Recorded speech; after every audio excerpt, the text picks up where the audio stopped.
Oh my god.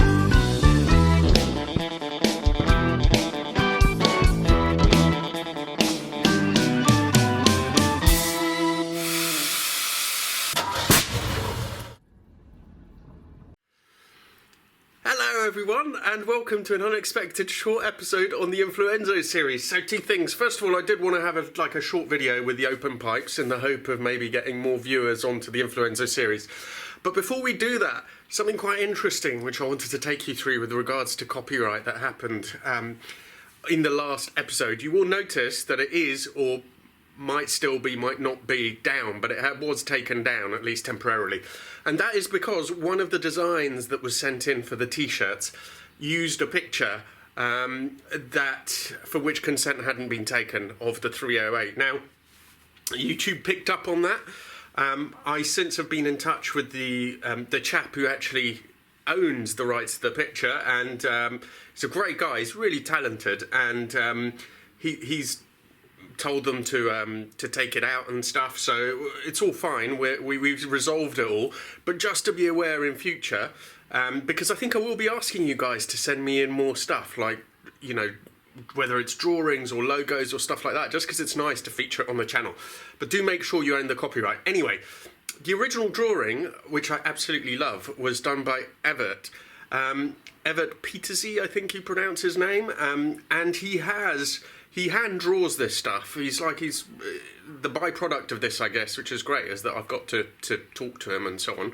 And do have a look at his channel. I've put the link in the description, in the video description, because it's amazing what he does, basically. It is really, really good. But anyway, that's out the way. So next, let's get on to the open pipes. Doing the exhaust has turned out to be more complicated than I expected. So my original idea was that I was going to take the old exhaust out, remove some of the baffling inside, get it welded back up, and then I'd have a cheap exhaust that sounded really good, because it just doesn't sound right, this car. To me, it doesn't sound right. It doesn't sound like a Ferrari. It does sound a lot like a four-cylinder.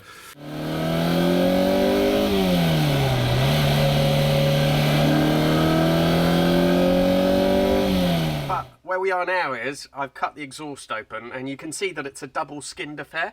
So it's quite a complicated exhaust, and quite difficult to weld back up properly.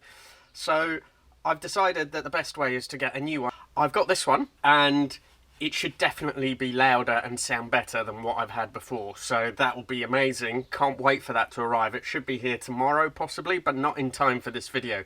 So as a little compensation, I don't know if it is a compensation or not, but I thought I'd try and start the car without a silencer on, so basically open pipes, and we'll hear what it sounds like. I can't leave it running for long because my neighbours won't be very happy, but I think the opportunity is there, might as well just try it. I think it's going to be horrifically loud and probably won't actually sound that nice, but you never know. It's something to try, I think, at least once. Oh my god, that is unbelievable. Let's try it again.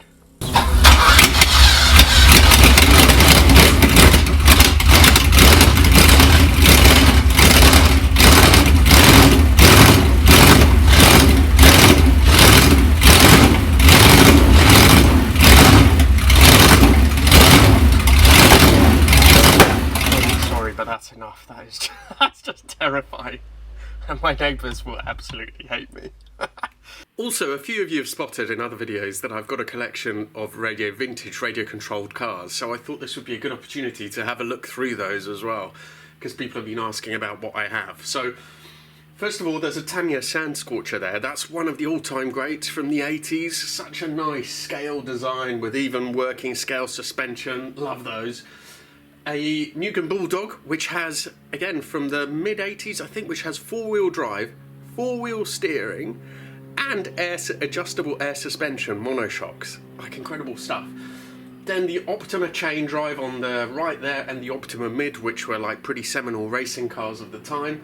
Then on the bottom there, the Sandscorcher, and the Super Champ. The Super Champ was the flagship of the Tamiya series at the time, and their first attempt at getting something right for racing, although it wasn't really. Then a Frog, which is like a dream car for the 80s for a lot of young people. And then there, 3 pure racing cars as well. There's a Schumacher Cat, which won world championships in the late 80s.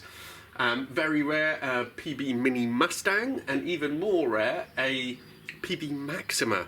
All those 3 have belt drive, 4-wheel drive, and adjustable suspension, not just the shocks, but actually the camber, toe in and out.